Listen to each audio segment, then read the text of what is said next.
Ladies and gentlemen, welcome back to another episode of Between Two Hats with Patrick Osman and Phillip Burton. Today we are blessed with another guest, an absolute pioneer in the industry, an American Samoan individual that is extensively unique that the next 1 hour you're going to learn so much about.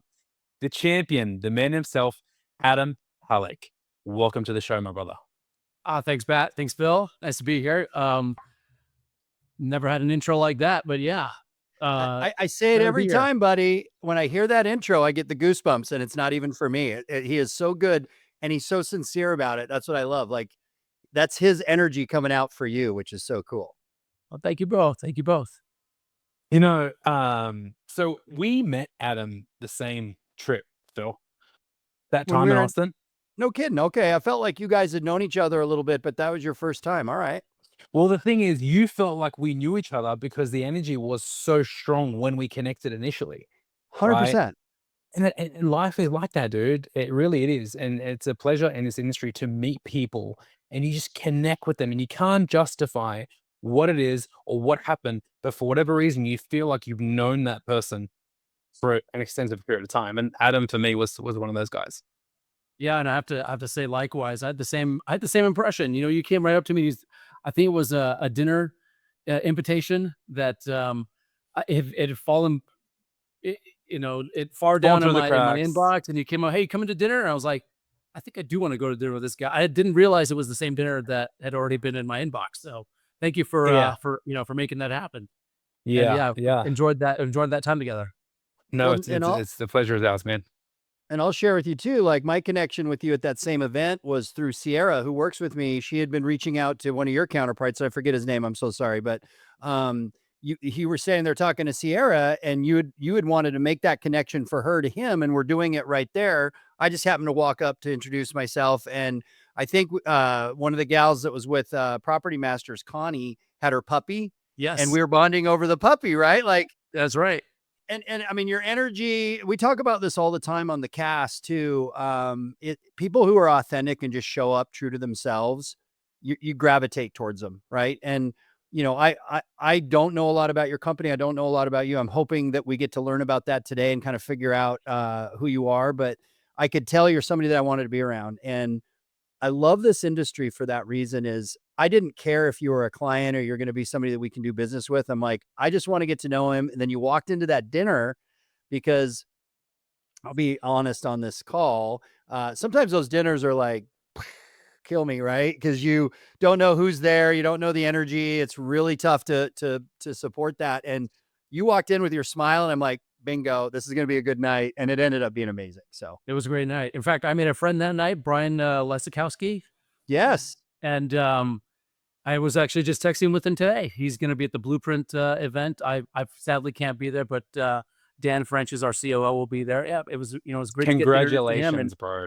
Yeah, and we're still in touch with that guy. So thanks for making that, bro. That event congratulations on Dan joining us. He's a good guy, right? That's huge. That's Daniel huge, French. Yeah. He is an absolute champion, and we're going to get him on this podcast as well. So yeah, that was a big when I found out the news, I texted him straight away because that's massive for the industry. Yeah, Daniel French is a big get for us, and we're really happy to have him aboard. He's he's making some big moves and the right moves, and we're super supportive of the direction he's taking us. Yeah, awesome.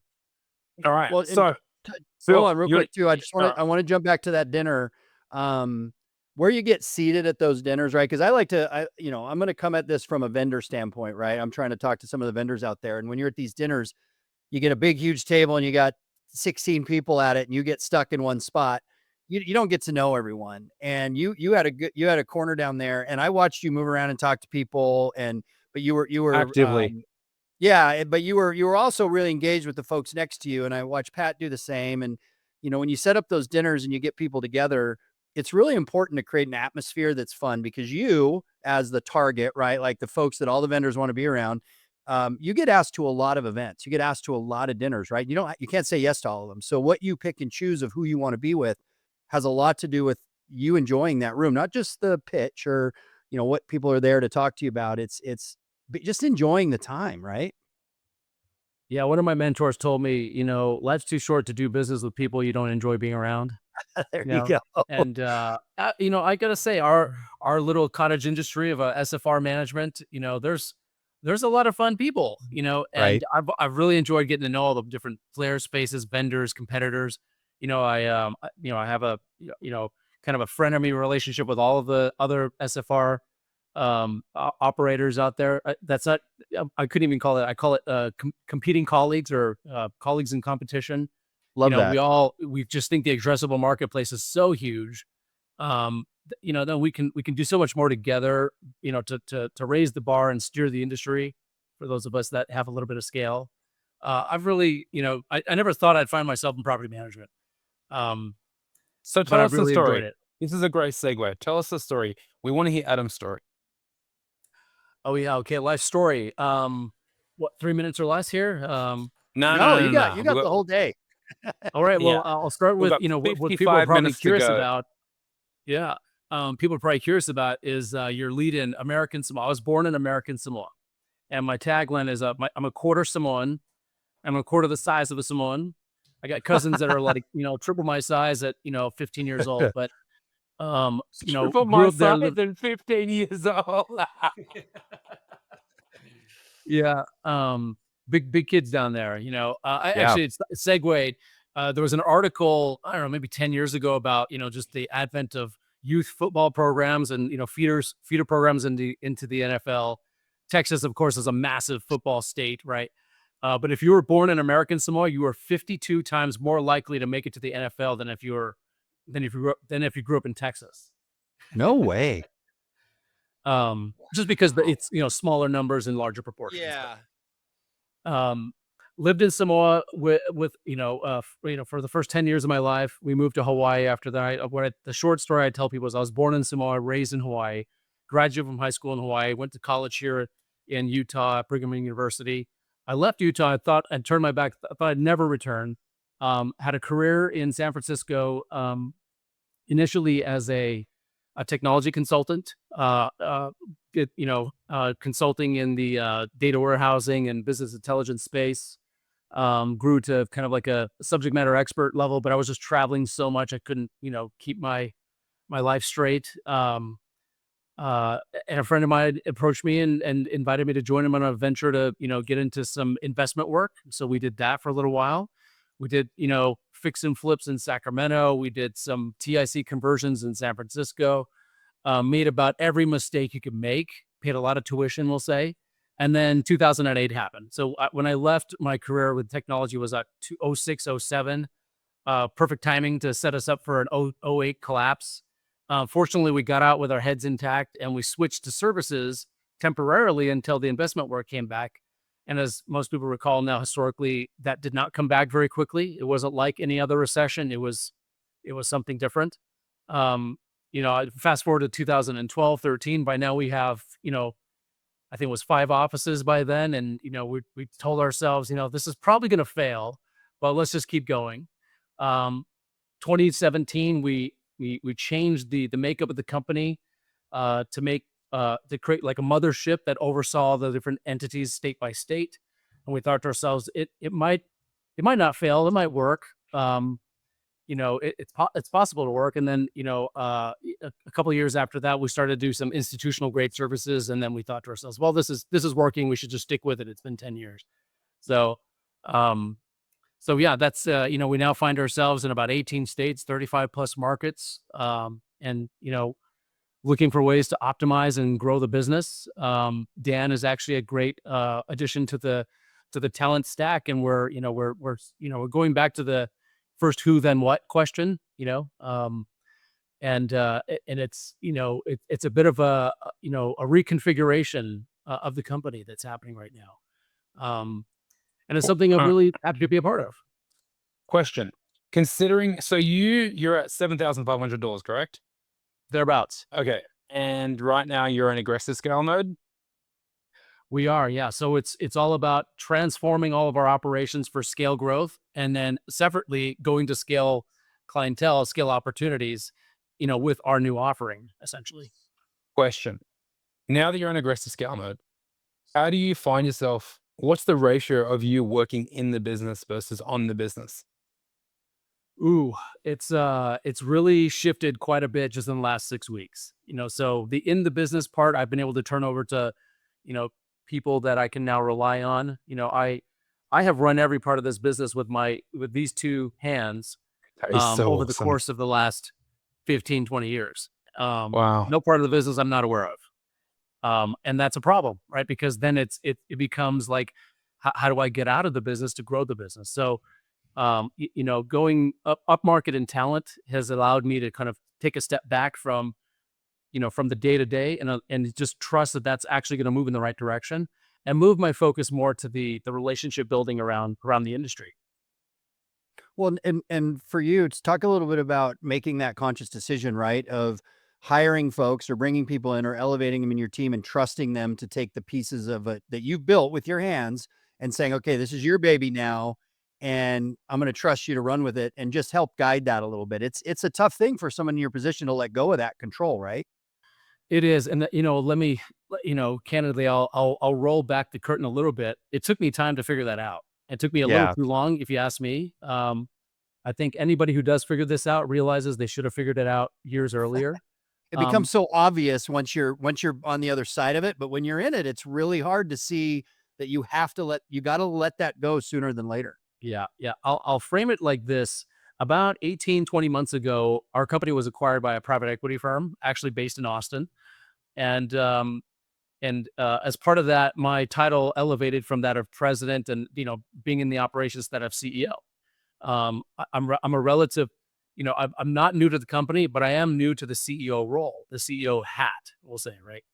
And by the way, I wish I had a hat I could, you know, I am I know between you the throw two it hats on, here. but you have too good a hair to cover it up. You and Bobby Triplet might have the best hair in SFR. Hey, So these guys are the hottest guys in SFR. it's stupid. It's stupid. Come on. The best hair in the biz. Um, anyway, getting into that dynamic really kind of set me up for, I guess, a different path. And the PE firm was actually very respectful and kind of the history in the company and the history I had in the company and the relationships I'd built in the company, and allowed us to sort of find our way, find our footing. Sometimes the PE firms get a rap for coming in as this fire breathing dragon who just shreds everything to pieces, fires 2/3 of the company, and starts over. That did not happen here. They allowed me to kind of, find my footing, and we reconfigured the company for scale. We started to spend money in other parts of the company, create new departments, let's say around, like, for instance, technology. We have now a pretty robust tech team, which is something we never had before. We've got a more robust accounting back office. We've built different layers of leadership in the field facing property management services. But those things were not enough. And there's a bit of, like, when you're growing something, you're kind of testing limits, right? And so candidly, we probably grew our overhead beyond where we were from a growth perspective. And now we're in the process of, like, bringing it back down, and right Sure. sizing that. It's like we had to overexpand in order to find out where those limits are. And now we're kind of going into delete and simplify.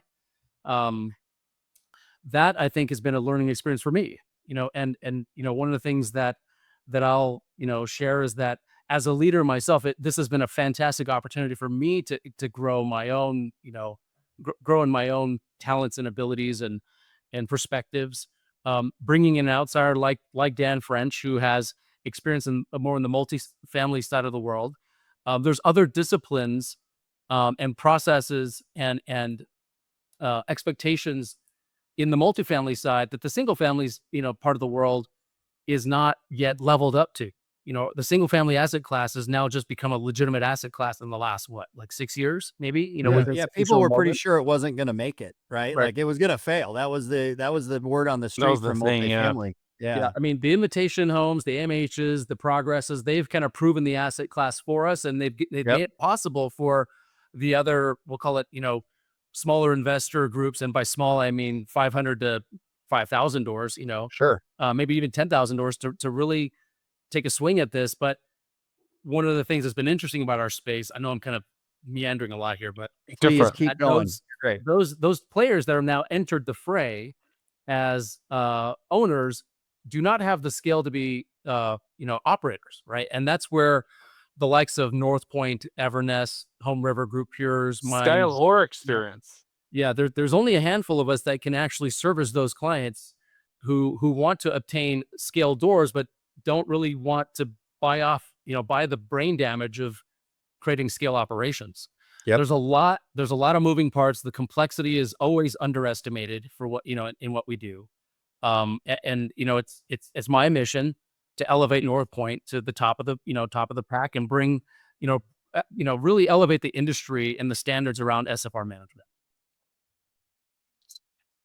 What Phil said to me before I jumped on stage that day in Austin, he said to me, his words were, "I dare you to make each one of those C-levels give a 30-second elevator pitch to see if there's any owners in the room, what makes their property management company different." And I was going to do it. I didn't, but I was going to. The reason why I did not is because I didn't have a personal relationship with everyone on that stage, and it could be taken personal, right? But on that note, I'd love to find out, for any owners that are listening on this podcast, what makes Northpoint different? Yeah. I'll start with this. There's a lot of chatter in the space around, being tech enabled and tech forward. Frankly, it's a tagline we use also. We call ourselves tech forward, but we follow it up with being people powered. AI has a Yes. massive transformational opportunity for property management. I think I might have mentioned this on that panel. There was a Wall Street Journal article about VC firms who typically only invest in technology plays are now investing in ho-hum businesses like property management because they see the massive transformations that can happen with AI. We're getting there, and this industry will become, hopefully not, I don't think it'll ever become a self-service industry.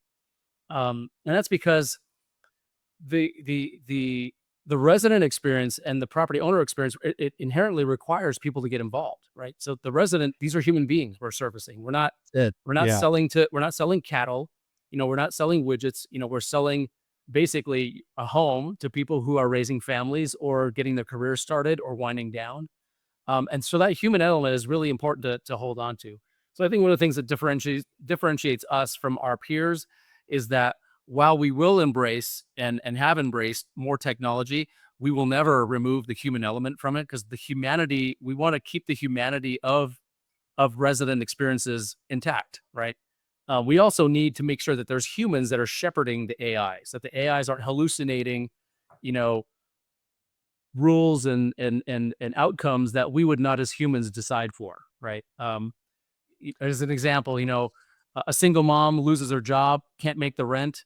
Do we just evict them? What the rule book would say we do, or do we call them? AI would say, "Oh, sorry, it's 1 hour after it's due, you're out," because that fits the model. Yeah, It's the box.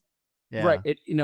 And I'm sure we can train the AI to have a little more compassion around things, but we're not there yet. And so we prefer to have a conversation where we can, let's speak openly about the challenges here. Sometimes we basically have to plan on a move out, right? Sometimes we can plan on a deferred payment schedule if the owner Yep. will agree to it. Yep. But we don't want to remove that part of the human element from the business. But having said that, we are very aggressive and very intentional about how we involve technology in the workflows, right? So in the things that people don't need to do, or there are things that technology and workflows will do better than people. There are some decisions that have to be made that you don't want people to make because, they will have inconsistent, or, they could place the company at risk. Sure. So we're trying to be very selective and intentional about the workflows, which should be automated. And I use automation differently than AI, right? Automation is if then statements, if this, then that, versus AI being more decisioning, that's more generative. We want to automate as much as we can. We want to invite AI into the decision making, but also keep people shepherding that process. I think the last thing I mentioned is like we're going for excellence here. For far too long, I think SFR has been behind multifamily in terms of the level of discipline around execution. leasing, for example, multifamily lease ups, there's just a lot more data, a lot more structure and discipline around lease ups in multifamily. We want to bring that same kind of that heightened level of discipline to single family, and honestly, like we've really energized the whole team around becoming that benchmark. We want to be the benchmark. It's going to take us some time to get there, but you heard it here first. Northpoint will become the benchmark that Love it. others start to measure themselves by. And you're going So- to differentiate yourself through technology and through resident experience. Yes. Yeah. Well, and Um, what I hear you saying too, which is really cool, and this kind of ties back to how we introduced you, is your energy and who you are. You're a people first guy, right? People powered. I like that. I'm going to steal that because at the end of the day, whatever structure you create, whether it's AI driven, workflow, SOP, if you don't stay focused in the people, your internal group, and then why you're actually doing this, and that's the resident, you miss it. You're not going to be one of the great ones. There's companies that can survive and do okay. They'll do business in the marketplace, but somebody like you and your company that's going to innovate and truly have an impact on this industry, so if there's any owners listening, this is the reason why they should do business with you, because of you and your team, the people behind it. You're consciously approaching all the levers and buttons you need to pull that any business owner needs to, but you're doing it from a frame of mind that's around the people. And that's rare. There's companies that they forget that. They don't even focus on it. Look, we haven't always had the best people. Frankly, we haven't always had the best accountability, circuits for our people. That's all, being unwound and reconfigured. And at the end of the day, to your point, Phil, like if we're going to serve people, we have to have the best people. Yep. And so we've leveled up the bar of our people and what we expect from them. And I'm happy to say that we've had a lot of positive response in the company. We expected kind of like a revolt or people like, oh, I don't want to do that. But there's actually been when you give people something to champion, if you say like, hey, that's the Super Bowl over there. We want you on the team, but you have to show up to practice early and you have to practice hard. We're going to do 2-a-days. Yep. But we're going to get there. It's impressive to see. It's been impressive for me to see how many of our people have shown up for that. Who have leveled up with us. What do you guys do at your company different that allows your staff to come with you on the journey? Because clearly it sounds like people of Northpoint feel like they're a part of a movement because of that the response that you just mentioned. What do you guys do for your employees that gives them a strong sense of belonging? We try to be very concrete and very deliberate, transparent about what we expect. But we try to frame it. I think here's the secret. I have to give Dan French credit for this. We try to frame it in terms of like excitement and fun, right? Winning is fun. Winning takes work, but winning is really Right. fun. And when you frame the goal as something that it's almost like it's not if we're going to be there, we are going to be there.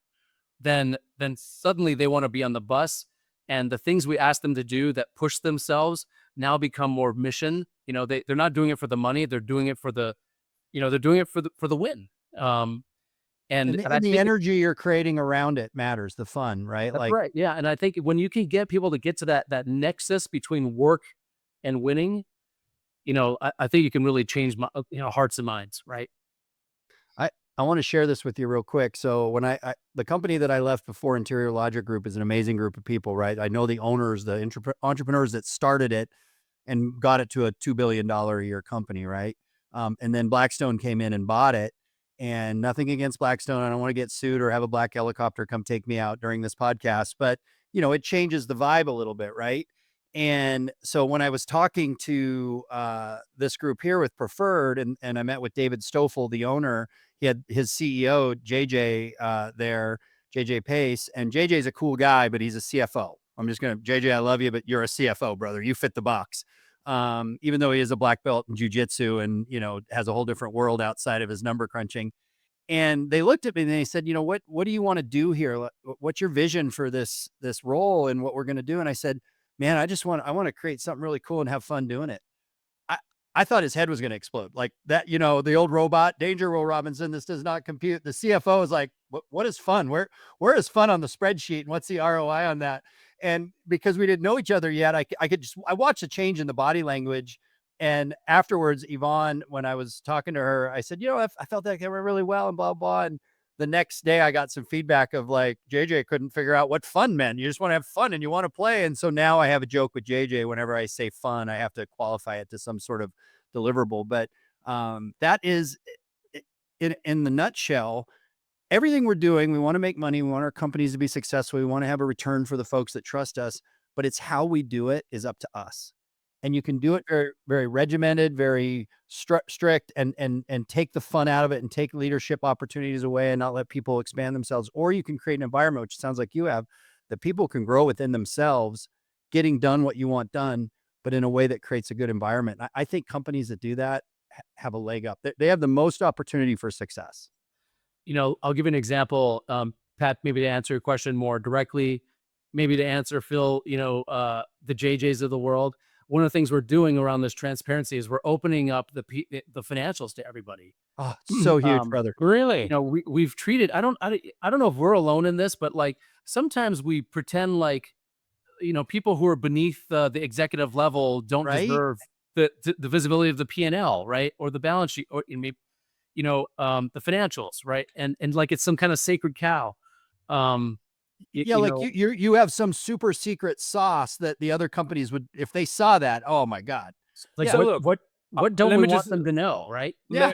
Let me call out the elephant in the room. The elephant in the room, and the reason why that never happens is because companies don't want, obviously, everyone in the organization finding out what is their net, what's EBITDA, what's all that good stuff. Because then all of a sudden, why is that? Because a secret?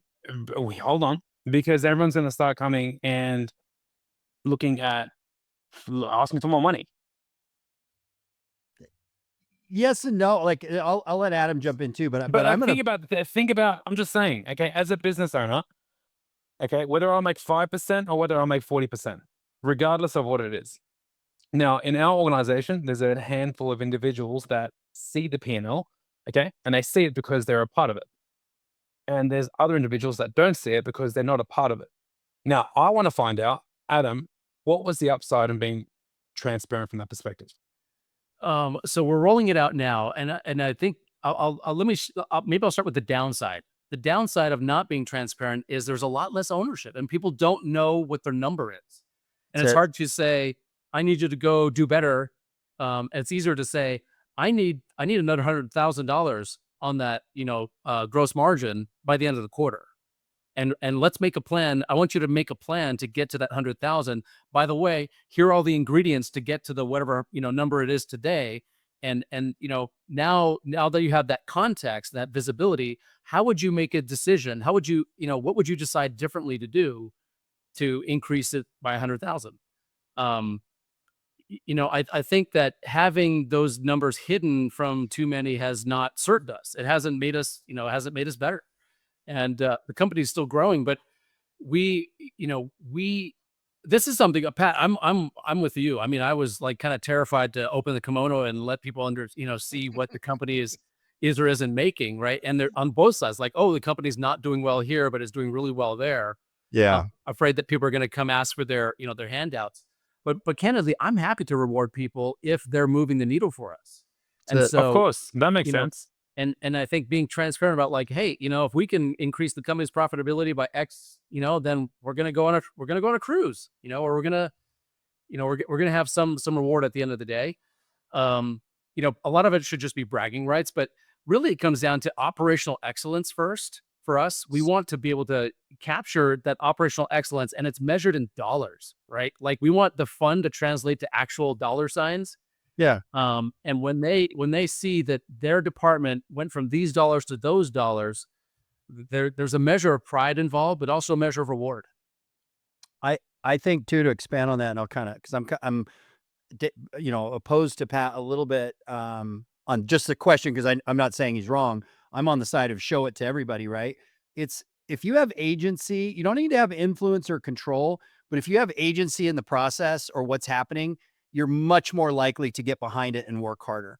And in my role, I've always advocated for total transparency.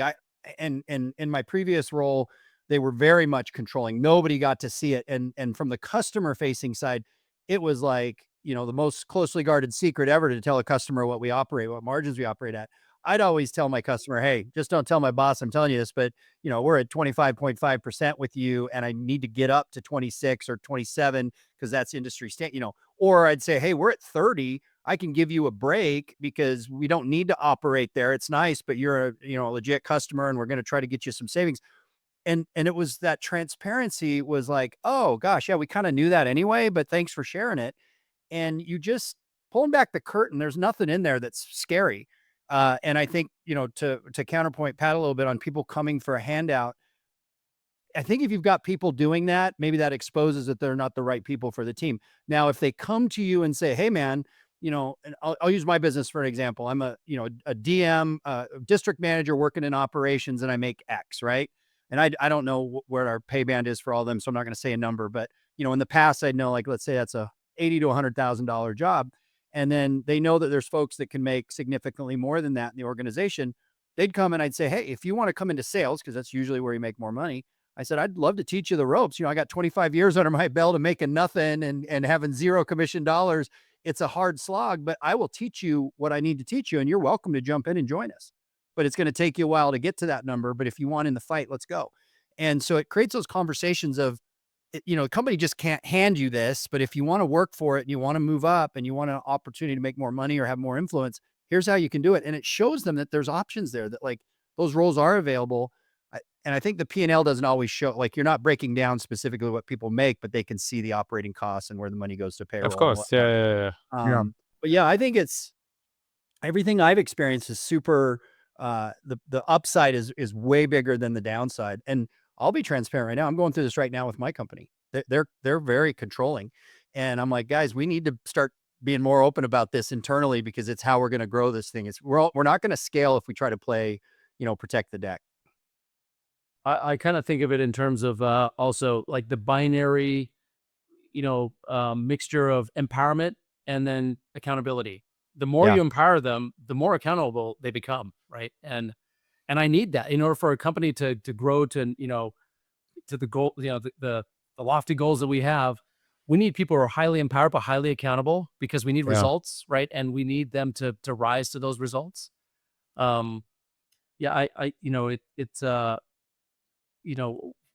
we're late to the game. I know that our competitor benchmark, companies have been doing, departmental P&Ls for years, and we've been that sacred cow company, and we're going to do something different about that.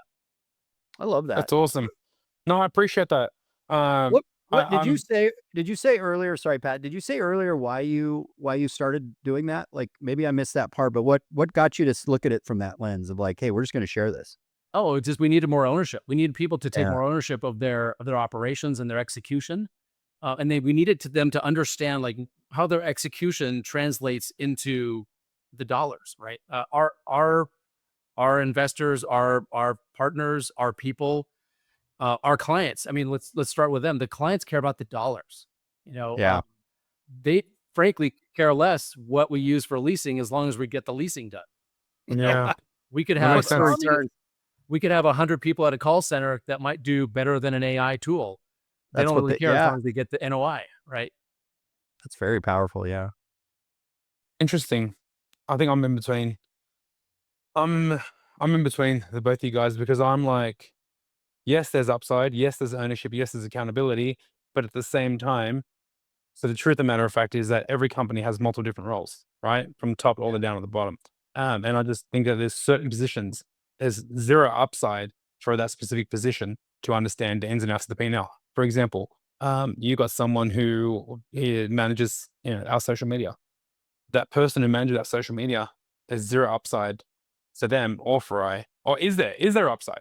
Maybe I'm being closed-minded. Well, to qualify, I mean, the departments have visibility to just their department, just their 10 acres. So that's different. That's different. Yeah, I'm sorry. I should have clarified that. The maintenance department is a whole different story. The maintenance department, they manage their own P&L, right? The management, they manage their own P&L. Leasing manages their own P&L. Yeah. So these are departmental P&Ls where they're managing to their 10 acres. I completely agree with that, Ben. I completely agree. because all of a sudden you share the whole thing, and then all of a sudden leasing starts knocking, asking for more of a budget, and then marketing comes asking for more of a budget. Yeah, no, I But mean, but I will say one of the things we're trying to do is we're trying to minimize how much of the P&L is below, in the expenses, to really yeah. attribute as much of those as many of those expenses as possible into the correct departments, even if we have to do allocations. So, for instance, Yeah. we use a product called Property Meld. It's a maintenance platform software. In the old days that was Are just you going? vendor. Are you going to be at MX Summit? I am not. I'm not. I can't make it. Yeah, which Uh. is breaking my heart. And I'm close friends with Ray. So Ray, I'm so sorry I can't be there. But we've already Yes. cried Sorry to around interrupt about you. that. Yeah. Sorry to interrupt you. But for instance, that would be, in the expenses of software, and now it's going to be actually one of the cogs of maintenance, and that's something that has to be managed by the maintenance department, so I it love affects that. it affects their, I their love that. gross margins. Well, it gives them agency and influence on, well, maybe, if they have other ways of doing that, or if they want to have more access to why that decision was made to go to, and I don't know what Property Build is, but, it sounds like software and some sort of, program kind of thing, but they might have something where they find works better and can help the P&L, and they can suggest that now that they've got ownership of, now they know what it costs, right? I think, and I kind of agree with you both. You're both saying the same thing. I'm an open, like, palms forward guy. I'd share the whole P&L for the company with anyone that works for us and say, hey, here's how we operate. Here's what we're trying to do. Here's the goal. I'm a give intent guy, not orders kind of guy. Like, here's our intent to grow the company to X, and here's what we got to do it. But when you allow people to see behind that curtain, I really do think it drives them to start making business decisions. The old cliche of how do you make someone act like an owner? You make them an owner. That's the only way. Well, giving them access to what the financials are and the health of the business and letting them see that, I think, creates that sense of connection and ownership there as well. When we become a huge publicly traded company, it won't even be a You conversation. don't have a choice. Yeah. Yeah. Not that all publicly traded companies are run really well, right? But I think that's sort of the end. They all end up having to be transparent. And I think to your point, Pat, too, like, you look at different industries where everybody's pay is kind of exposed, like the movie industry. You know what the top bill actor makes, 22 million, and then the grip makes, $50 an hour. The grip still shows up and does their job because that might be their happiest place, and that's what they want to do. Not everyone, I think, is wired up like us, where if we know that, we're going to say, well, wait a minute, I want that over there. I'm going to go get it. And at least I think it creates That's true. That's very true. like I will share my own experience with my boys, right? My kids. I have my lens that I look at everything, and I'm a winner. I don't mean I'm a winner, but I want to win. I want to fight. I want to move up. I want more. I always want more. That's why I'm successful in biz dev, because I'm always hunting to grow my opportunities and to develop relationships that benefit them, benefit me, and we grow together and we win.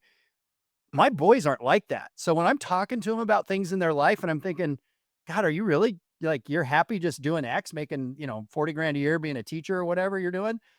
They're happy as shit. I'm not, because I want 400,000 or 4 million or 40 million or 4 billion. It's always moving in my head. They love their life because they have everything they want.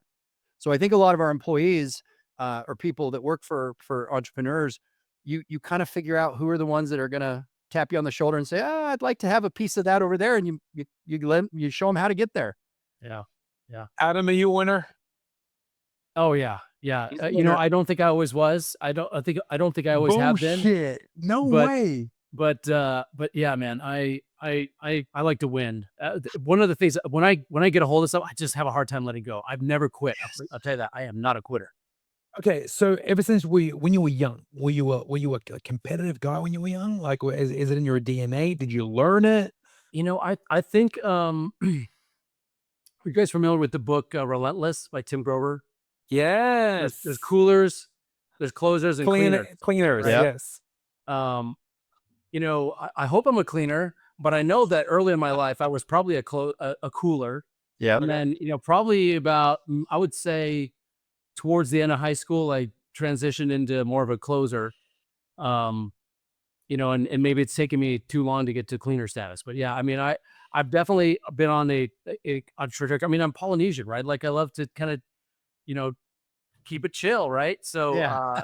but you're on Hawaii to island time, baby. You're like, it's Yeah. all cool. Well, I We'll will figure it say, out. people ask me all the time, why don't you still live in Hawaii? And it's because the pace of things that there, I just can't. It's too slow, huh? It's a little too slow, right? And like I've got very close friends who are very successful in that economy and in that tempo, but I got, you know, I wake up in the morning. Sometimes I get bored on the weekend. I can't wait till Monday comes, Right. to get some more stuff done. Because you're not in the hunt. You're not fight like you're having a great life. You're probably great with your family, like all that. But the work, that hunt, right? Hunters versus farmers, the old cliche stuff they'd use. Hunters are hunters. We want to, I say this to my wife and she says, you can't say this in public. I go, babe, I'm a predator, right? I'm an apex predator in my space, but not in a negative way, because I always tell people this. I'm not a zero sum game guy. I'm not going to win and you lose. I win, you win. We all win together. I'm all about bringing everyone with me, and whatever I'm doing, if I'm gaining, somebody else is gaining 10x on me, because I'm going to create that situation where you get more than I do by trusting in me. But that hunt, that fire to go get more. And for me in the business, it's not so much winning in creating more revenue for PF and TCO, even though that is my job and I do that. The win for me is this: getting to know you, Adam. I built a relationship with you just briefly, a very cursory one at that event and then at dinner. And I'm building more here, and I'm hoping this continues more. I don't care if I ever do any work with you from a contractor standpoint. I'm getting to know someone who's badass, and you're expanding my horizon. I just won. And that's, I like to collect relationships and bring value there and collect the information. And so to your point of the weekends, like I go crazy. I gotta have Monday show up so I can get back to doing what I do. Yeah. Yeah. Well, I haven't always been this way. I think one of the things, um, I think one of the things that's kept me out of trouble is just not quitting. Like the Yeah. resilience of people. Sometimes I'm 51 now. People ask me all, for advice. Young people ask me for advice, and the only thing I He tell them is doesn't just have one gray hair. It's amazing. Oh yeah, you pissed me off. 51. I thought you were like 35, and I'm not Yeah, shitting. not one gray oh, hair. it's so Sorry, kind. you were giving advice. You were giving advice. I'm sorry. What was that? Yeah, What was the yeah. advice? So I just say, just don't give up. Just be resilient. Pick good fights and stay in the fight. You're gonna Yep. get knocked out. You will. That's it. That's a guarantee.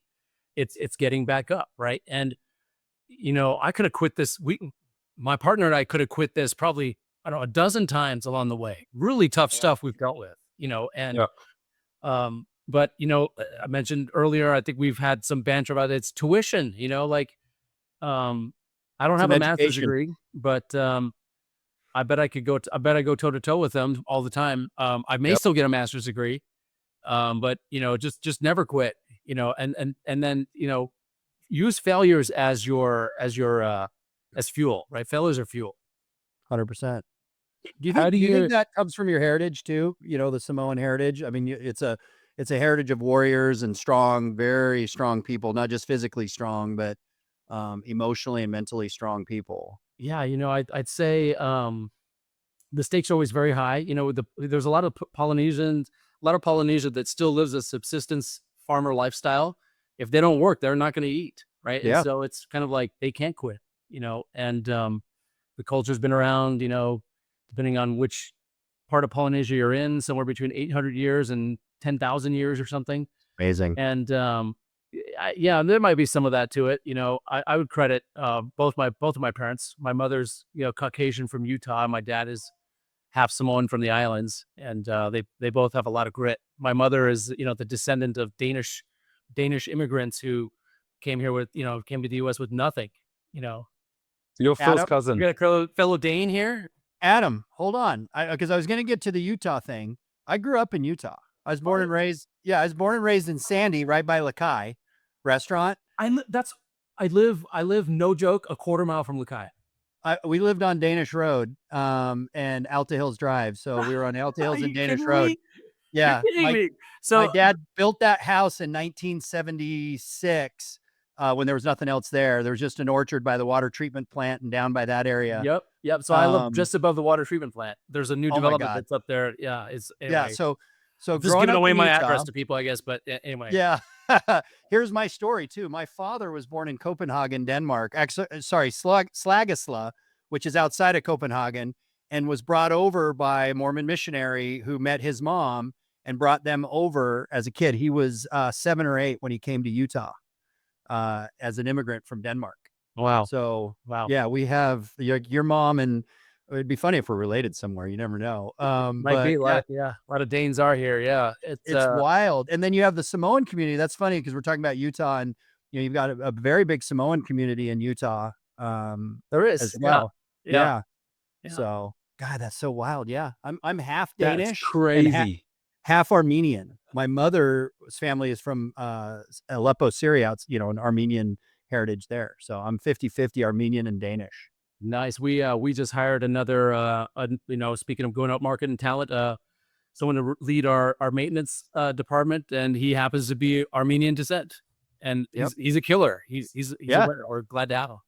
Warriors, man. Like just that never quit. You were talking, I steal the term from the military, stay in the fight, right? You're always in the gunfight until you're out. And that warrior ethos, as much as, we want our businesses to be safe places and not to, the warrior connotation can sometimes be send people off, but it's just stay in the fight. Whatever you're doing, do it well and don't give up. And when you have that on all levels of your organization, people are going to show up for you in a way that's amazing. And especially if you support that, and you can't really, it's a thing you can kind of teach, but if it's in someone, you can help pull it out if they don't know it's there. But if they don't have it hardwired in them, it's really hard to get that to stick. Yeah. Yeah. I believe, and I've not always believed this, but I believe that there's greatness in everyone. Some people figure it out, and the greatness is front facing and forward. Most people have to have it pulled out of them, right? And it takes the great people who realize the greatness in themselves to pull out the greatness in others. You said that at one point you didn't believe that, where you just said, what was the point that in your life where you stopped and realized, no, everybody has greatness in them? I think it was, I have a very unlikely story. I was born in this tiny island. Literally, the island that I was born on would fit in the valley that I'm looking out here right now. It was 70 square miles of bush, most of it mountainous, and to be there and then to get to where I've been able, I've just been blessed with so many opportunities. I'm just so grateful to my maker of, for making these things possible. But, and I think there was a point at which I thought, man, I've beat a lot of odds, and I think I could do something great, and I think I could help other people be great too. I want to surround myself with people who want to be great and then That's do amazing. great things. Yeah. That's Well, amazing. Look at the business you're in too. The people have demonized our industry because of the rental side, but you're really making a difference for a lot of people. Dealing with people's homes is an honor, right? And you're making a difference for folks that I always look at it like this. There's a single mom or a single dad, someone that's down on their luck that are moving into these homes because they put all their money together, they're able to make it work. And, as a contractor, if we don't show up on time, they might not have enough money for that extra 2 days of the U-Haul or to go get a hotel because we didn't show up and you weren't able to give them their unit. Yeah. I look at it from that lens of I'm affecting somebody's home, their life, their kids, if I don't do what I do. Yours responsibility is much greater than that because you're creating a place where they're counting on you for it to be safe, secure, a place where they can raise their kids. And that's the industry you're in. I know you got to make money, but you're actually affecting human beings in their most safe place in their home. It's probably why you gravitated towards it. I'd love to speak a little bit about, so our focus is to serve the customer first, right? The client, the tenants, our team, and then the P&L. Those are like our four guiding principles. Customer, client, the client, the tenant, the team, and then the P&L. And we kind of vacillate between, who is the customer? Is it always the tenant?